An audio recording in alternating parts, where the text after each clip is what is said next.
Okey, so tentang kita punya presentation. Okey, so sebenarnya presentation kita ni ada macam-macam jenis, macam-macam teknik, macam-macam ni lah kan. Cumanya yang ini antara yang kita selalu guna. So antaranya yang presentation ni orang kata menggunakan two line presentation. So yang ni mungkin ada tak yang belajar dalam kelas? Kan?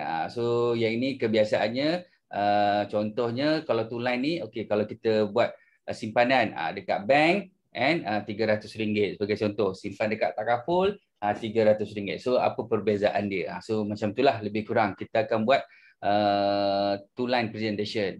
And then satu lagi kita gunakan three line presentation ataupun five line presentation.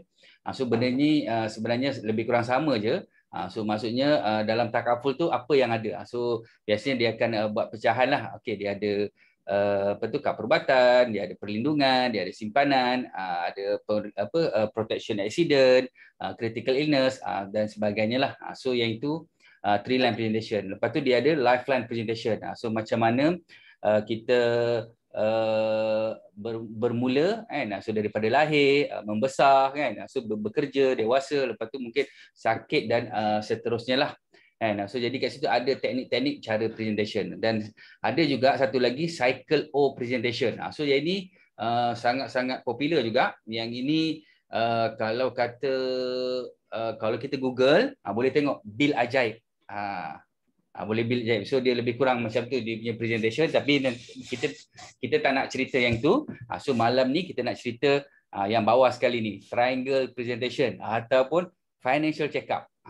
Sebab apa financial check-up ni bila kita present, so dia punya kelebihan tu klien kita akan faham.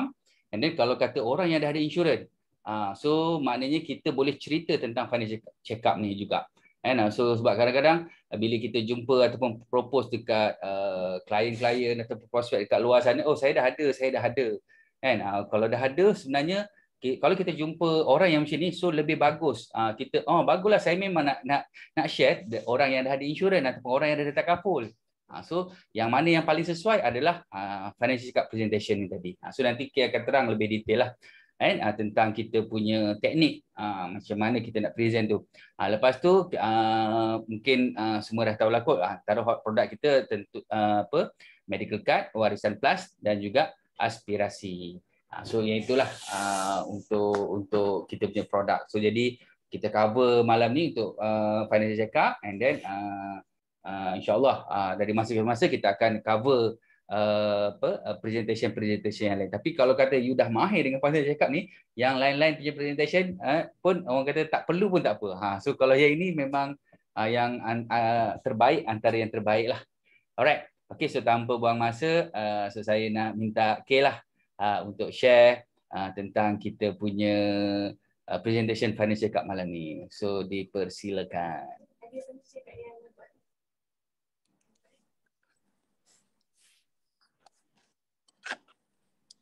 Okay, Assalamualaikum. Ada. Okay. So actually macam saya tu cakap tadi, presentation sebenarnya banyak presentation.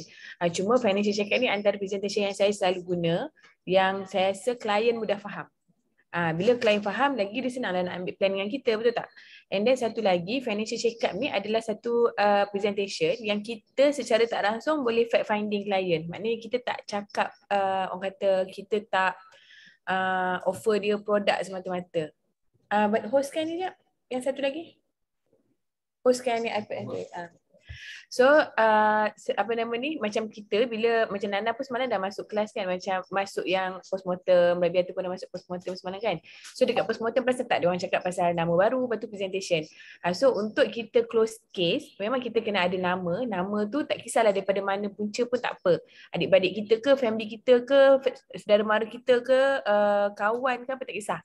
Okay, tapi kita ada nama je, orang tu nak ambil, tapi kita tak present kat dia, kita tak tahu apa needs dia, selalunya memang kita tak boleh nak close lah plan tu. So untuk kita nak bagi dia faham, memang kita kena present. Itu yang cerita tadi, presentation macam-macam tu rasanya dalam kelas pun dah tengok kan macam-macam presentation dan macam-macam style. Tapi ini memang style saya yang memang saya guna dah banyak tahun, memang guru presentation ni je. Okay. So saya nak share lah. Sekejap nak buka. Ada ke? Mana saya cakap ni? Tak ada. Kalau tak ada tak apalah. Lukis. Saya lukis lah. Kalau macam saya suka lukis pakai whiteboard. Pakai whiteboard. Kalau kata jumpa klien pakai kertas lah kan. Sebenarnya ada juga yang kita dah buat siap-siap. Kalau kata kita tak reti pun, terlupa point pun, yang tu pun kita boleh bagi dan yang tu pun boleh share terus. Apalah. Okay. So kalau saya jumpa klien, nampak kan whiteboard ni? Biasanya, nombor 1, kita kena fact find klien, betul tak? Okay, fact find ni apa? Sebenarnya fact find ni, kita nak tahu, fact finding, kita nak tahu dia punya income, dia mampu ke nak bayar kita punya plan, caruman bulan-bulan. Tapi fact find ni, dia bukanlah macam contoh kita nak kena tanya dia, berapa gaji kau? Mesti dia tak nak cakap kan? Cuma mungkin kita tanya dia. Okay, first 5 minit tu kalau kita jumpa klien, kita kena tanya dia lah, sekarang company bagi berapa? Okay ke payment company? Maknanya benda-benda yang soalan secara tak langsung tapi kita dapat point daripada soalan yang kita bagi tu yang kita nak, jawapan yang kita nak lah maksudnya. Alright. So kalau macam saya, kalau jumpa klien, memang saya akan share benda ni. Ini bukan setakat klien. Kalau katalah saya jumpa siapa-siapalah, contoh stranger ke, yang belum jadi klien ke, yang dah jadi klien pun boleh review polisi. Jadi macam you all lah sini, mungkin you all akan jumpa dengan prospek-prospek yang dah ada takaful, betul tak? Yang dah ada medical card. Even macam Nana sendiri, Nana dah ada hibah plan, Nana dah ada medical card. Kalau ejen jumpa mesti macam, nak jual apa lagi sebab dah ada dah. So kita boleh buat review polisi. Review polisi kita pun boleh gunakan financial check-up. Tapi katalah klien fresh, new pun, kita pun boleh guna medical check-up ni. Saya kalau jumpa klien, saya terus lukis. Ini saya nak share dengan you, apa itu financial planning ataupun financial check-up. Kalau contoh klien, boleh terus cakap dengan dia, kalau you, apa panggil tu, Google, memang you jumpa, you Google je financial planning, financial check-up. Financial pyramid. Memang akan keluar benda ni.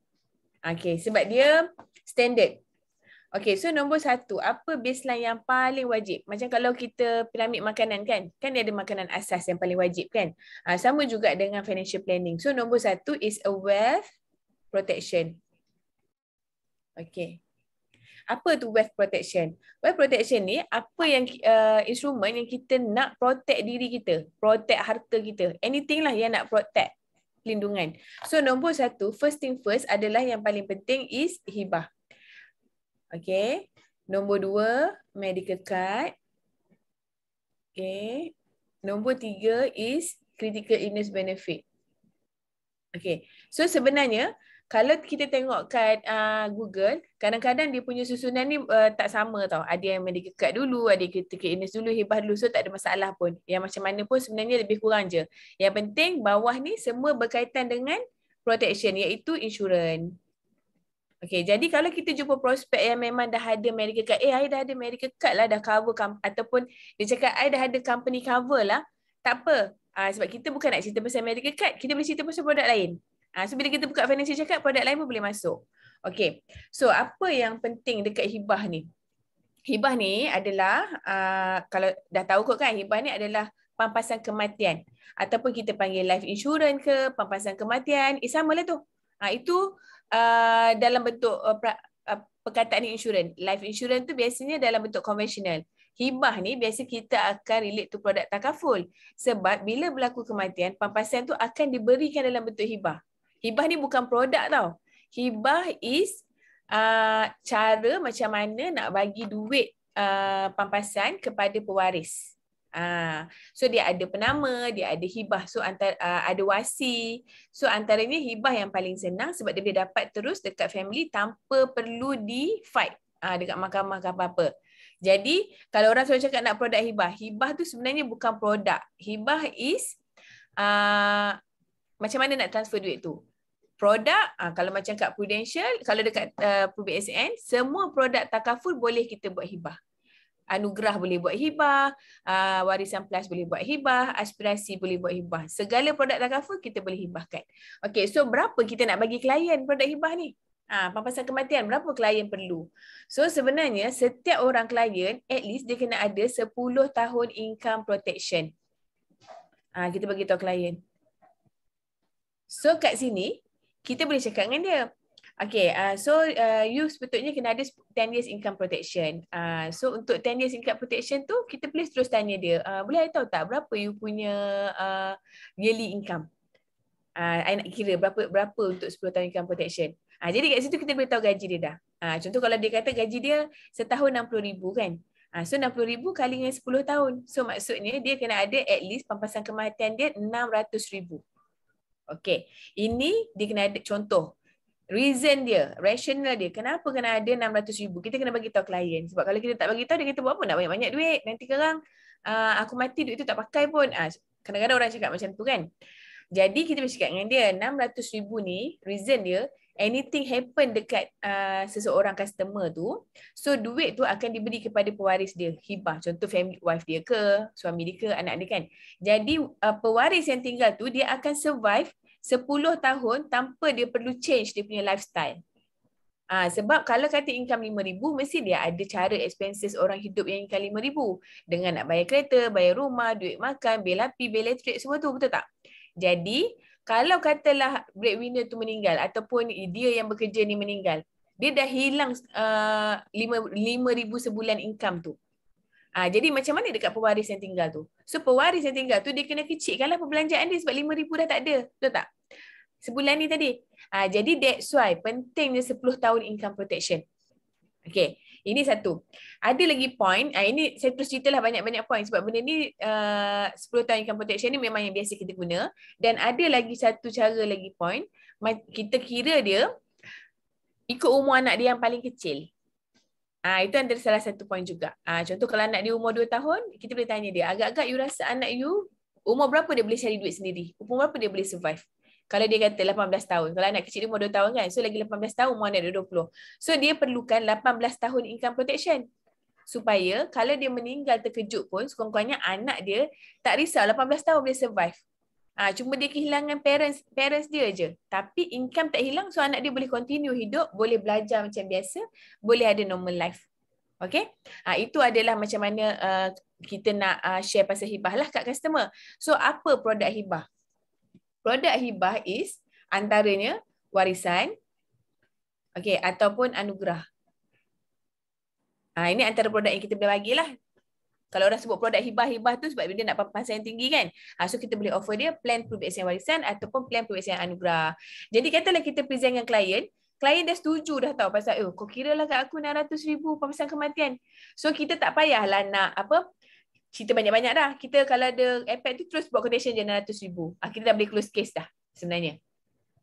Tapi kalau katalah contoh klien tu macam tak nampak lagi. Dia macam tak nampak lagi kenapa pentingnya hibah ni. Jadi kita boleh proceed lagi lah dia punya financial planning dia. So nombor 2 penting, sangat penting juga is medical card. So apa function medical card? Function medical card ni untuk bayar bil hospital. Betul tak? Kalau masuk hospital, Prudential bayar. So dia tak perlu keluarkan duit tabung dia. Yang kalau duit dia simpan ke apa ke, dia tak perlu keluarkan untuk bayar bil. Sebab Prudential tolong bayarkan bil hospital tadi. Okay. Jadi pentinglah ada medical card. Tapi kadang-kadang kita boleh tanya kat dia. So sekarang you dah ada medical card, berapa coverage you? Kalau dia kata, okay, company I cover 30,000. Contoh, kalau dia kata ada medical card company.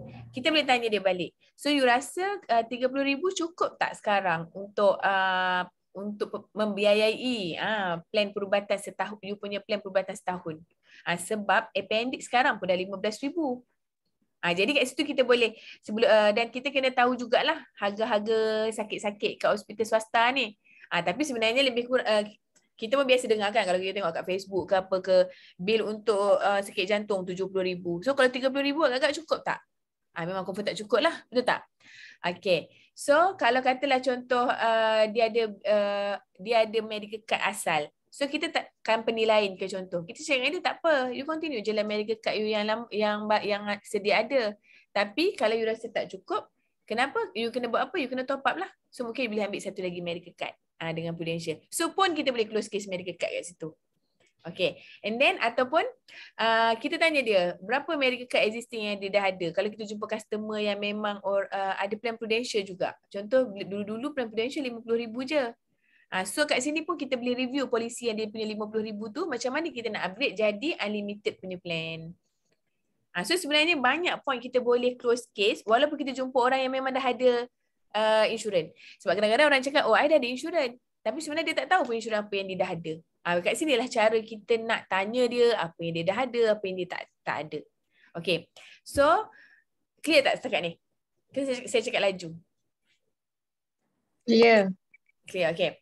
So, okay, ini dah sampai kat medical card. Katalah klien ni memang tak ada medical card. Oh, I tak ada protection apa-apalah. Lepas tu kita boleh share sedikit awareness lah kat situ pasal medical card. Kenapa dia kena ada medical card? Kita kena bagi tahulah. So medical card ni untuk bayar bil hospital, kalau you sakit Prudential bayar. Sekarang ni dah lah hospital kerajaan penuh. That's why you kena ada medical card. At least kalau kata hospital kerajaan tak boleh pergi, you ada option untuk masuk hospital swasta. And then kalau masuk hospital swasta, kita ada ke 30-40 ribu terus nak lamsam bagi kat hospital? Kalau ada pun, tak sayang ke duit tu? Kalau sakit kan? Jadi why not kita menggunakan yang memang bank negara dah sedia, dah facilities ni, iaitu syarikat insurans yang prepare medical card. Syarat dia kita kena carum je. Why not kita ambil pendekatan untuk prepare kita punya own protection dengan caruman bulan-bulan supaya kita dapat unlimited punya protection daripada Prudential. So antara awareness yang kita boleh share dengan klien. So kalau klien dah cakap, okay lah nak ambil medical card lah, kau kira quotation. So kita dah boleh kira, kita dah boleh close lah medical card tu. Dan di samping kita close medical card, kita boleh tambah juga sekali pasal income protection 600,000 pampasan dengan medical card. Kita dah boleh close 2 plan. Sebab kita dah share awareness kat dia tadi, 2 benda yang berbeza yang dia kena ada. Sebab insurans ni dia besar, meluas. Bukan setakat ada insurans, dah. Ni antara peranan-peranan insurans tadi tu. Okay? Ini untuk hibah, medical card. Tapi untuk detail produk saya tak pergi lagi lah. Sebab saya rasa yang itu kena masuk kelas lain lah. Ini just macam kita present macam mana kita nak open mind client je. Dan saya pun nak bagi Nana dengan Revian tu lebih clear tentang plan-plan yang ada dekat Prudential ni. Jadi kalau katalah contoh kita nak detail pergi plan aspirasi ke asas link ke tu kan. Nanti kita kena next class. Itu kita under product presentation, product training. Ni yang saya present ni adalah macam mana kita nak present kat klien. Ni bukan detail produk lah. Ni awareness. Alright. And then nombor 3 penting is critical illness benefit. Apa tu critical illness benefit? Ini kebanyakan orang kita memang jarang ada dalam polisi. Even klien saya pun kadang-kadang ada yang ada tapi tak cukup. Okay. So kita cover 43 jenis penyakit critical. Okay. So tahu tak penyakit critical tu apa? Antaranya. Ada idea tak contohnya apa? Stroke. Okay. Lagi? Jantung. Okay. Darah tinggi. Darah tinggi dia tak kritikal lagi. Cancer. Cancer kritikal, yes. Sebenarnya kita dah tahu 2-3 tu, okey dah tu. Sebabnya customer, kalau kita cakap customer, kita sebut yang penting-penting je. So antara penyakit kritikal, 2-3 jenis ni, kalau kita boleh tanya dia lah. Sebab kadang-kadang kita tanya dia tu sebab kita nak bagi dia, apa panggil tu? Alert lah dengan apa yang kita tengah cakap. So tahu tak apa jenis sakit kritikal? Contoh kalau dia dah cakap 2-3 jenis tu, betul lah tu. So katalah didiagnoskan salah satu penyakit yang disebut tadi tu, Prudential akan bayar lump sum cash amount kepada customer. Okay, tapi medical Prudential akan tanggung kat medical card tadi. Tapi ni lump sum ni sebagai cash untuk sara hidup dia. Kalau kena sakit kritikal agak-agak boleh proceed kerja tak? Biasanya dia tak boleh kerja kot kan? Kalau dah kena kanser mungkin kena buat treatment kat rumah, dia tak boleh kerja. Jadi kalau tak kerja siapa nak tanggung kos sara hidup? Nak bayar rumah, nak bayar kereta, mungkin sakit tu macam mana nak survive. Kalau katalah contoh dia ada duit simpanan pun, berapa lama duit simpanan dia boleh bertahan untuk dia survive dengan tak kerja tu. Jadi ini adalah peranan pampasan sakit kritikal tadi tu untuk tanggung dia dalam tempoh dia tak kerja tadi tu. Okay, so berapa amount sakit kritikal yang diperlukan? So berapa ni untuk sakit kritikal adalah 5 tahun income protection. Sama juga kira macam kira pampasan kematian tadi. Kalau income dia 5,000, setahun 60,000 income kali 5 tahun. So customer tu kena ada at least 300,000 pampasan sakit kritikal. Okay. Kita offer je dulu yang besar, 600,000 pampasan kematian, 300,000 pampasan sakit kritikal. Tetapi kalau katalah customer tu cakap nak bajet, kita boleh reduce lah 300,000 ni, mungkin boleh buat 2 tahun ataupun 2 tahun income protection. Jadi sekarang ni yang kita offer, yang kita suggest is 5 tahun income protection. Reason dia, kalau katalah kena sakit kritikal, kadang tengok orang cancer kan, dia buat treatment 2-3 tahun, lepas tu dia survive. Dan dia survive tu dia boleh kerja balik. Jadi sementara dia tak boleh kerja tu je yang kita bagi pampasan untuk tangguh hidup dia. Bila dia dah kerja mungkin dia boleh ada income lain. That's why dia perlu ni pampasan sakit kritikal tadi tu. Okay. So salah satu kenapa kita kena buat presentation macam ni, kalau kita buat normal presentation medical card produk sahaja, kadang-kadang kita tends to bagi klien 20,000, 10,000 je pampasan sakit kritikal based on budget dia. Sedangkan klien kita ni ada budget sebenarnya untuk pergi lagi tinggi. Cuma bila kita tak cukup fact finding, kadang-kadang kita underestimate klien. Kita bagi produk yang tak tally dengan dia. Kita bagi pampasan sakit kritikal 20,000. Sedangkan gaji klien tu pun sebulan 20,000.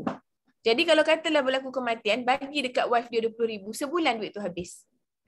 Sebab of course dah orang 20,000 punya gaji, lifestyle 20,000 lah, betul tak? Sebulan.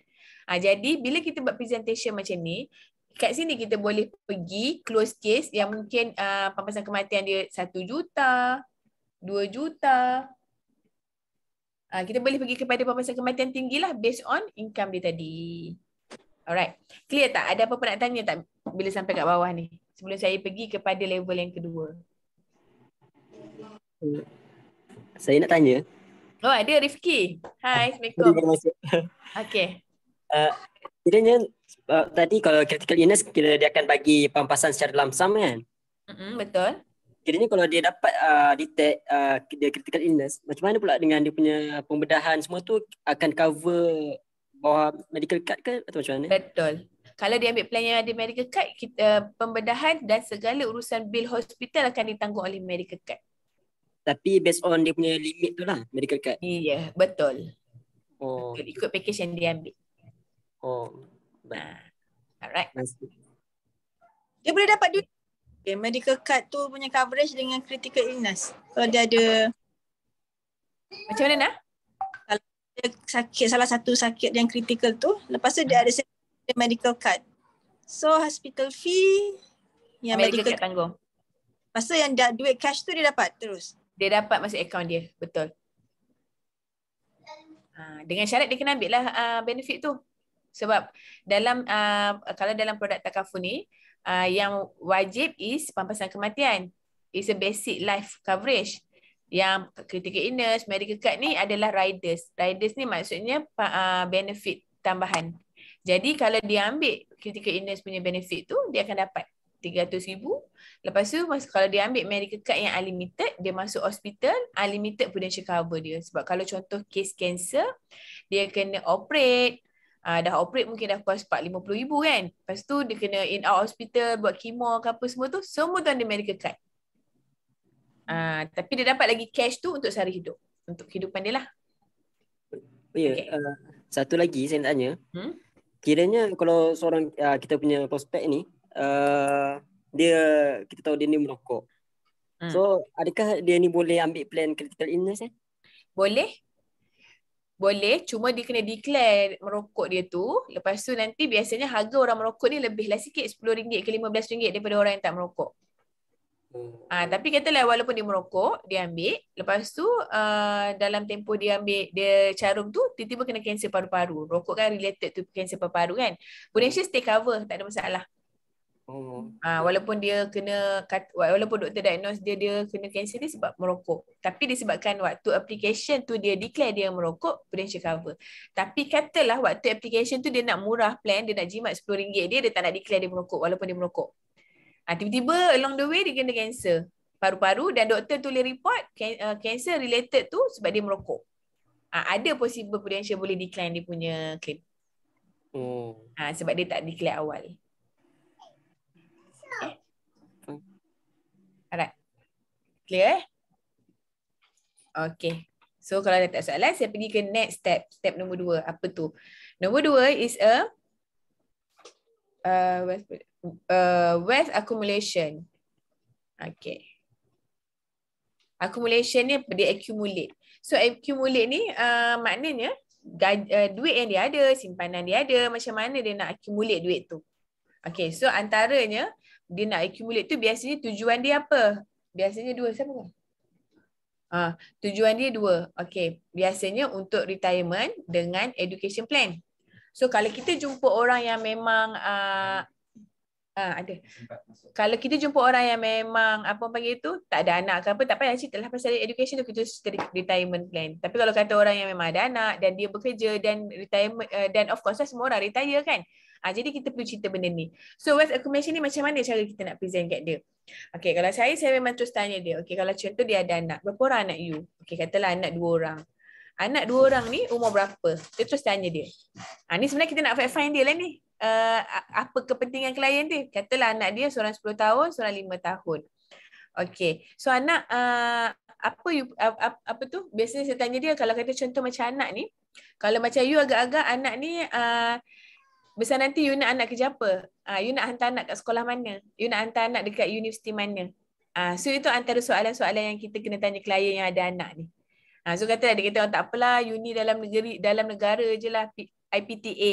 Okey, kalau IPTA agak-agak berapa kos untuk IPTA? Kita dah buat dah simpanan untuk anak. Kita boleh terus tanya dia. Kalau contoh dia nak anak dia IPTS. Kalau IPTS berapa dia punya kos apa panggil tu? Pembelajaran. Macam Nana, berapa kos pembelajaran Nana unit 10 lah? 40. 40, okey. 40 tahun, 15 tahun lepas. Agak-agak dengan inflation 15 tahun akan datang, contoh anak nanti, berapa agak-agaknya ni kita kena prepare duit untuk anak? Betul tak? Jadi kita boleh terus tanya dia education anak. Ini kalau dalam negeri. Kalau kata luar negara, macam hari ni Cik Sufidah hantar anak dia pergi Jerman. Belajar kat sambung belajar kat Jerman. Jadi agak-agak berapa kos untuk belajar dekat overseas? Jadi mungkin kita kena Google sikit lah berapa kos kat overseas ni, berapa kos kalau ambil medik berapa, kalau ambil engineering berapa kos. Kalau kita Google tu, kalau macam saya alert kalau medik memang mahal lah kan, 500,000, 400,000 tu tak lari. Jadi kita boleh kadang-kadang, sebab kadang-kadang parents kat luar dia punya dream tu tinggi, nak anak jadi tu, nak anak jadi ni, nak belajar itu ni, tapi sedangkan kalau anak pandai tapi adakah parents tu cukup tak preparation untuk duit untuk anak tu belajar?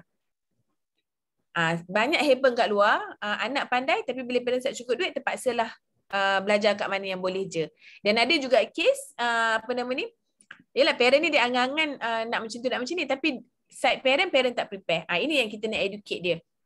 That's why parent kena ada education plan untuk anak. So kita boleh tanya dia, untuk anak kat mana you simpan duit untuk anak belajar? Ini biasa normal orang akan cakap SSPN. Normal, semua orang akan cakap SSPN. Cuba tanya dia, SSPN tu berapa you simpan sebulan?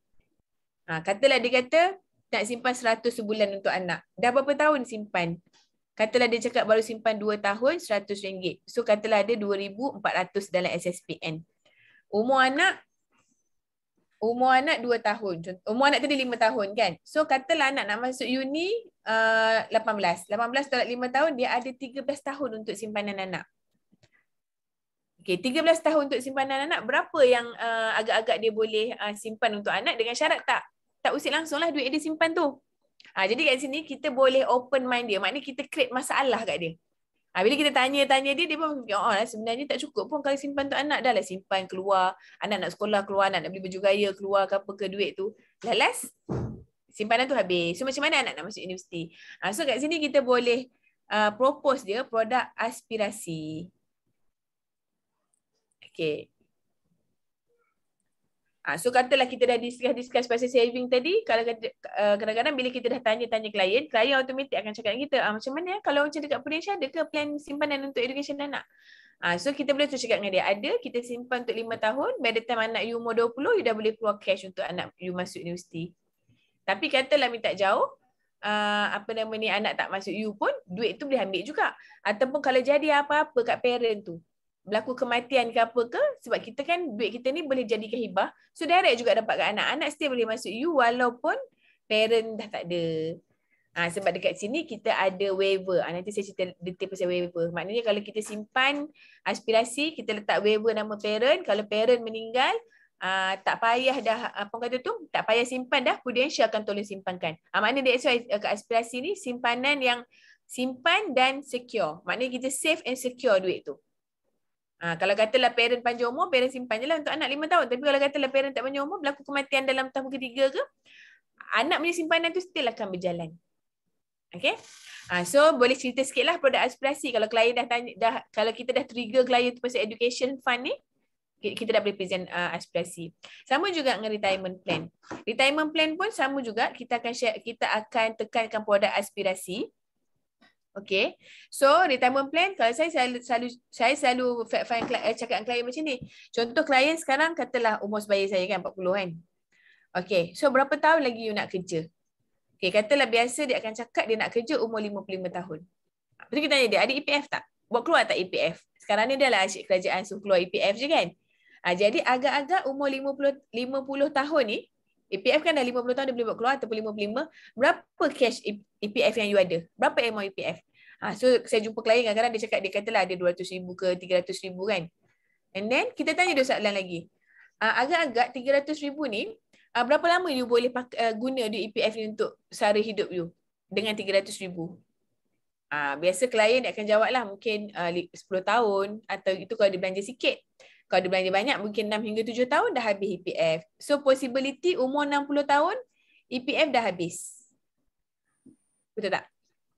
Okay. So katalah umur 60 tahun EPF dah habis, biasanya saya tanya klien, so macam tu apa planning you macam mana? Biasa dia akan start kat situ. So kat sini kita boleh offer dia iaitu second EPF account, which is kita gunakan produk aspirasi untuk second EPF account. So sekarang is the best time untuk you menyimpan. You ada masa 15 tahun sebab you bekerja. So you ada masa kat sini daripada umur 40 sampai umur 55. Kita boleh offer plan yang bayar 5 tahun ataupun bayar 10 tahun. Okay, bayar 5 tahun, 10 tahun. And then you tak payah simpan dah. Prudential tolong simpan duit you dan accumulate.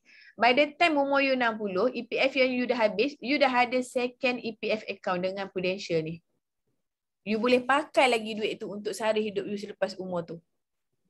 Okay. So kalau dia kata, oh tapi dah tua umur 60. Betul lah. Kalau berlaku kematian, duit yang kita simpan ni tak lari ke mana. Dia akan pergi kepada hibah kepada anak beranak dia.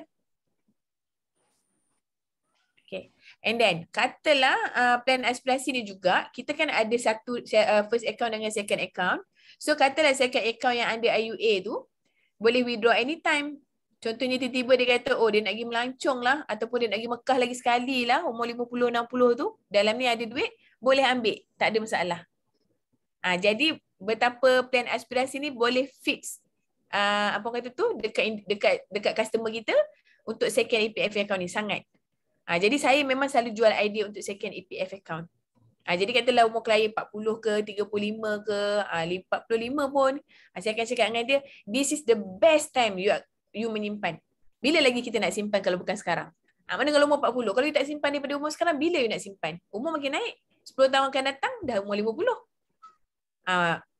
Nampak tak kat situ? Jadi kat situ, klien biasanya dia akan belilah idea yang saya selalu throw kat dia tu untuk retirement fund. Okay. Alamak. Ini kalau klien yang pakai, kenapa jadi macam ni? Ya Ada kenapa dia ni? Dia tekan eraser. Oh, okay. Sekejap. Ini kalau klien yang cerita EPF. Kalau klien pencen, apa sama juga saya jual idea. Pencen, umur dia tak ada cash, dia tak ada lump sum cash kan kalau orang pencen ni. Dia ada gratuity je. Lepas tu dia dapat umur 55 dia dapat duit pencen kan. So kita boleh jual idea dekat aspirasi ni dia boleh dapat lump sum cash. Sebab kalau dia simpan sekarang, by the time umur 55-60 tu dia boleh dapat selepuk lah. Kita kena buat quotation lah berapa amount yang dia nak apa semua tu. Tapi ni just kita throw idea dulu. Okay, clear tak pasal education dengan retirement plan related to aspirasi? Yang aspirasi tu retirement plan tu berapa tahun boleh keluar ke? Okay, dia dalam aspirasi ni, nanti kita akan belajar deep lah untuk produk aspirasi. So, kita simpan kita punya plan, dia boleh maturity plan 30 tahun, 20 tahun ataupun 15 tahun. Okay. Tapi simpanan, kita boleh simpan duit tu contoh 5 tahun ataupun 10 tahun ataupun 20 tahun. Contoh kalau katalah plan 20 tahun. Pening buat nanti kan. Okay, plan 20 tahun. Dia boleh option pembayaran dia 5 ataupun 10. Maknanya dia bayar 5 tahun, dia bayar 10 tahun, lepas tu dia tak payah bayar dah. Prudential simpan. Okay. So kat sini dia ada dividen. Okay. Dividen dia tu yang 3%, 6%, nanti saya bagi detail lah untuk product knowledge. Yang dividen ni boleh withdraw every year. Ini yang ke? Ah? Yang dividen tu second account ke yang kita cakap bawah tadi? Yes. Dividen ni kita akan masuk ke IUA, second account. So yang ni boleh withdraw anytime. Yang first account ni kalau kita nak withdraw awal boleh, tapi dengan syarat kena tinggal baki 5,000 ke 3,000? 5,000 selepas tahun ketiga. Saya 5,000. Kalau tak 5,000, 3,000. Nanti saya find out balik. Tapi yang itu selepas tahun ketiga dia boleh withdraw. Contoh duit dia ada 10,000. Masa tu dah tahun ketiga dia boleh withdraw 5,000. 5,000 tinggal kat dalam akaun ni. Akaun yang satu ni kita tak galakkan sangatlah withdraw sebab akaun tu yang akan accumulate, yang untuk maturity akaun nanti dia akan keluar, dia boleh keluar banyak lah kalau kita tak withdraw. Kalau kita dah withdraw awal, nanti dia accumulate, by the time mature dia tak keluar banyak sangat duit tu. Tapi yang IUA boleh bawa keluar anytime. Clear? So katalah contoh selepas tahun ke-10 kan, dia ambil plan yang bayar 10 tahun, selepas tahun 10 dia tak payah simpan tau. So every year dia akan dapat dividen. Sampai tahun ke-20. Tahun 20 matured, dia boleh withdraw semua lah. Withdraw semua which is banyak lah biasanya. Kalau kita buat quotation, kalau bayar 10 tahun, 20 tahun term, untung dia biasanya dekat dengan, contohlah dia bayar 60,000, dia boleh dapat 100,000, 40-50,000 untung. Kalau tunggu matured. Tapi kalau tak tunggu matured, dah dapat dah dia punya break even dia dah dapat, biasanya dia boleh buat keluar. Dia dah, kalau dia nak keluar kita bagi je lah. Okay, clear tak? Tapi untuk detail produk aspirasi ni, kita kena pergi another class yang memang saya cerita pasal aspirasi sahaja. Yang macam malam ni, kita just open mind pasal apa produk yang boleh relate dengan masalah-masalah orang kat luar. Okay. Clear tak Nah? Okay. Alright. Ada apa lagi nak tanya ke? Sebelum pergi ke atas lagi? Pasal aspirasi dengan, pasal retirement dengan education. Saya nak tanya, kiranya yang aspirasi ni, dia punya konsep ni just simpanan sahaja ke atau dia macam mana? Kira dia akan dapat Pampasan. lebih kurang macam tu lah. Okay. So aspirasi ni kita bukan produk simpanan macam unit trust atau ASB. Bukan. Kita adalah simpanan dekat company takaful kan, insurans. Jadi kita still ada pampasan kematian. So kita boleh, aspirasi ni pun produk yang kalau orang sakit pun boleh ambil. Sebab dia simpan campur investment, tapi dia bukanlah total investment. Dia sebab dia kalau long term dia untung. Kalau short term sebenarnya dia ada cara lah macam mana nak buat untung dia tu. Tapi plan ni dia more tu kepada long term. Dia ada pampasan kematian juga serendah 15,000 kita boleh bagi klien dan sehingga 300,000 tanpa medical check up. So katalah contoh klien nak pampasan 50,000. So kita bolehlah design plan tu untuk pampasan 50,000. Lepas tu berapa allocation monthly yang dia nak allocate. Lepas tu berapa return yang dia dapat. So dengan aspirasi ni juga, kelebihan dia simpan aspirasi dengan, sebab kalau orang dengar kan, kalau dah tak untung buat apa nak simpan kat aspirasi, baiklah dia simpan kat unit trust ataupun ASB, betul tak? Cuma kita ada beza dia dengan instrumen saving yang lain. Contoh, satu, aspirasi ada hibah. Kalau contoh ASB ataupun unit trust ataupun instrumen simpanan yang lain, hibah dia kena berdaftar lain. Kita free je terus daftar hibah kita. And then unit trust pun tak ada hibah. Kalau ASB boleh buat hibah amanah, tapi kita kena bayar dan register lain. Dan biasanya PNB pun akan layan kalau duit kita ada 100,000 dan ke atas. Kalau 50,000, 40,000 tak payah kalau nak buat hibah, dia orang tak layan. Okay. And then kalau contoh kita simpan dekat bank biasa, Maybank, biar je duit kita kat situ. Dividen pun dah lah sikit, tapi kalau kata berlaku kematian, bank kita dibekukan. So susah nak dapat kat family. That's why aspirasi ni menang dekat hibah tadi. Itu satu. Nombor dua, aspirasi kita ada kelebihan kita panggil waiver. Waiver tu kalau dalam polisi dia tulis contributor. Waiver contributor tu samalah. Peranan dia, katalah contoh kita simpan, tiba-tiba kena sakit kritikal. So kita dah tak payah simpan dah. Prudential tolong simpan. Lepas tu duit kita beranak macam yang dalam quotation asal kita beli, kita syarum plan takaful ni. Tapi kalau kita simpan dekat ASB ataupun unit trust, simpan 3 tahun, tiba-tiba kena sakit ketika cancer, kalau kita tak masukkan duit tu dah tak beranak dah. And then kalau contoh kita tak masukkan, instrumen keuangan yang lain ni, dia tak tolong masukkan duit dah. Dia dah tutup. Habis lah, maknanya akaun kita sampai takat tu je lah, sampai 3 tahun simpanan yang kita buat tu. So kelebihan kita dekat dua tadi, waiver dengan hibah. Dari segi return apa semua tu kena buat quotation, which is return dia pun tak teruk sangat pun, walaupun contoh dia tak adalah simpan memang dia tak sama dengan ASB dengan unit trust, tapi untuk long term return kita lebih kurang sama, which is lebih baik kalau cerita long term. Cuma kalau cerita short term, sebab kata kalau orang Melayu ni kita kena beware jugalah dengan mentality orang Melayu dari segi simpanan. Sebab orang Melayu simpan 2 tahun dah nak keluar duit. Contoh dia kata dia simpan 300, 2 tahun ada berapa? 3,600, ada 6,000 lebih kan? 7,200, sorry. Ada 7,200, dia nak terus 7,200 tu. Tapi dengan aspirasi, dia cerita dia long term. Kalau 2 tahun macam tu simpan, dia tak return lagi. Namanya pun investment kan? Investment kan dia perlukan masa, dia perlukan duit dan masa. Macam itulah. Tapi untuk aspirasi, saya akan buat kelas lain lah kot untuk detail lagi. Untuk pemahaman aspirasi. Sebab kalau cerita kat sini, rasanya takut pening pula. Nanti saya pergi buat kelas. Kan Rifki ada nak tanya apa tadi? Kira kalau macam waiver punya konsep ni, kira dia macam mana kita ni sebagai agent, macam mana kita nak approve kita punya prospek ni untuk approve dia punya waiver ni? Okay, so untuk application aspirasi ni, dia sama je macam kita apply medical card ke hibah ke, kita ambil detail klien, kita pun kena tahu status kesihatan klien. So kalau klien sihat, kita apply dengan Prudential. So Prudential approvekan waiver, approvekanlah polisi tu, dia ada pemeriksaan kematian, ada waiver, lepas tu investment tadi kan. So katalah contoh bila after 3 years, tiba-tiba klien kena cancer. Bila klien kena cancer, kita kena ambil report klien tu, submit kat Prudential lah. Dia submit kat Prudential, mengatakan okay, klien saya ni kena cancer. So bila Prudential approve je waiver tu, Prudential akan buat proses macam proses claim. Lepas tu Prudential akan keluar letter, okay dia dah approve waiver, Prudential tolong bayar lah lepas tu. Itu cara proses macam mana nak buat. Okay. So ini adalah sedikit idea lah. Kalau macam kita jumpa orang, kita boleh share dengan dia. Kita ada satu plan retirement yang sangat bagus. Contohnya, kita boleh share dengan dia pasal aspirasi. Ataupun kita ada contoh anak you dah buat ke simpanan? Anak tak buat lagi simpanan. I ada satu product education plan. Boleh tak I share dengan you? So ni antara macam mana point kita nak buka orang kata buka mulut dengan customer. Okay?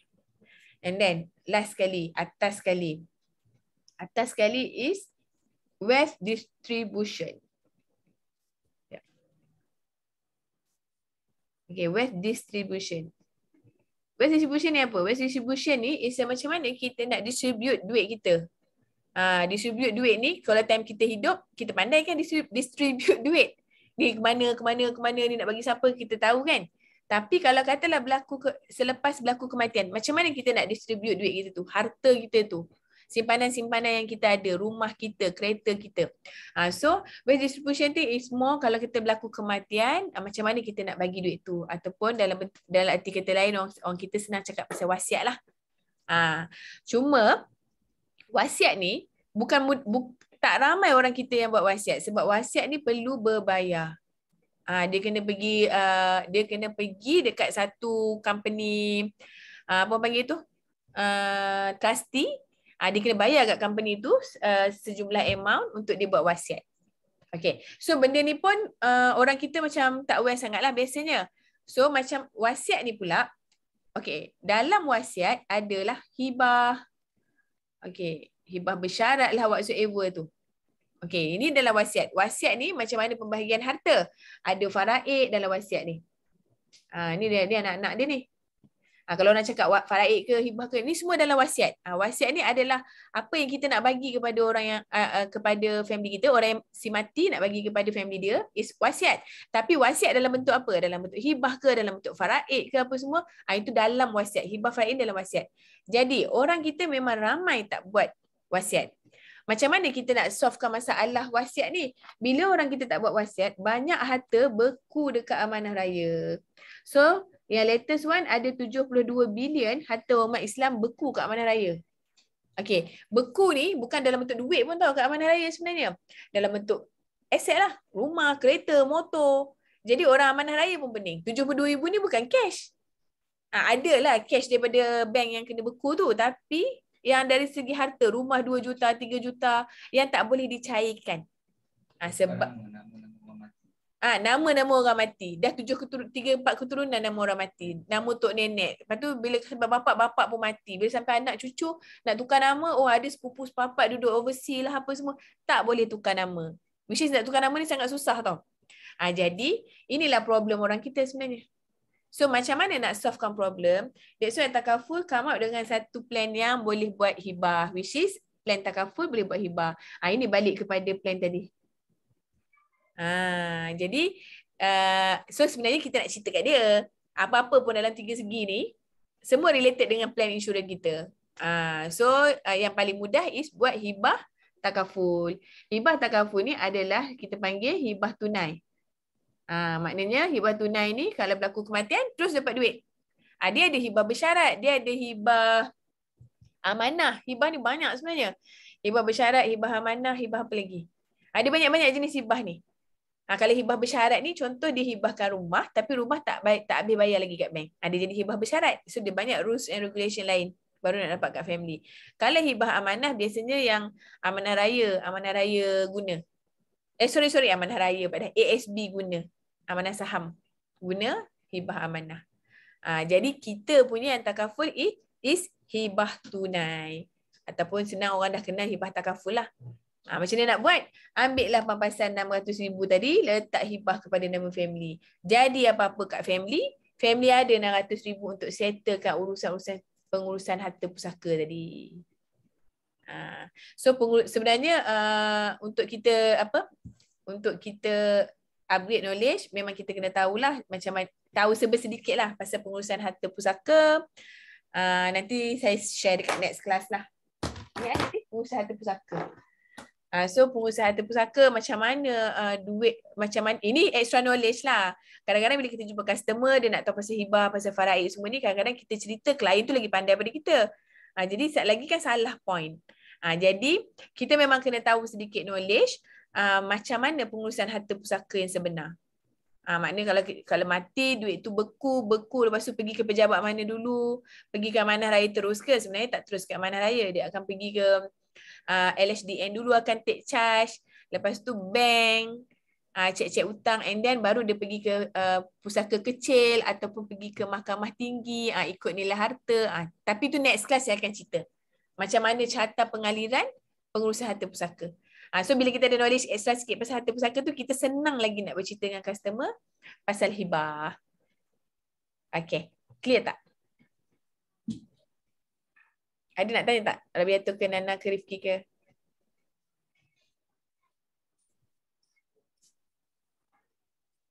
Nana banyak salin nota tu. Salin lah. Ada nak tanya tak? Ini sebenarnya presentation ni, biasanya saya buka presentation ni untuk saya fact find klien. Bila kita buka ni kan, dia secara tak langsung sebenarnya kita nak present kat dia, sebenarnya kita nak tahu point dia. So kat situ kita tahulah retirement dia macam mana, pension ke ataupun EPF ke. Betul kan kita tanya dia tadi EPF dia berapa, kalau saving untuk anak berapa dia save untuk anak. So kat sini kita boleh korek masalah dia dan kita boleh bagi solution. Solution tu produk kita lah. Tapi kalau kita terus present retirement plan, okay, I nak share dengan you retirement plan, kita cerita bla bla bla bla, aspirasi sekian, rupanya duit dia lagi banyak daripada apa yang kita cerita. Maksudnya macam tu lah. Macam ni kita boleh korek-korek berapa yang dia ada sebenarnya. Itu tujuan buat presentation macam ni. Lepas tu bila kalau saya dah present macam ni, kalau klien okey kat mana-mana kotak ni, saya terus buat quotation, kat situ dah boleh close dah. Tapi katalah klien tak okey kan, macam cerita macam tak masuk klien ni. Cerita dah semua macam-macam ni, retirement lah, education lah, hibah apa semua. Klien tu blur je kan. Saya pernah juga tanya klien, antara semua ni yang mana yang paling menarik perhatian you? Saya tanya macam tu je. Klien cakap, I tertarik kat retirement sebenarnya. Lepas tu saya pun terus buat. Okay, tak apalah I buat quotation untuk you retirement plan. Okay, tak 500 bulan. Apa? Dia tengok, okay, close. Maknanya ni macam door opener, macam ni kita nak tackle klien. Kalau kita mahir benda ni, memang boleh close banyak kes lah. Sebab saya memang pakai presentation ni. Aisyah kenal kan? Aisyah MDRT kita pun pakai presentation ni. Edrina yang Star Club last year pun pakai presentation financial check-up. Presentation ni pada saya terbaik lah. Terbaik je. Bukan yang saya presentation terbaik. Cara presentation financial check-up ni antara yang senang dan yang mudah klien faham. Okay?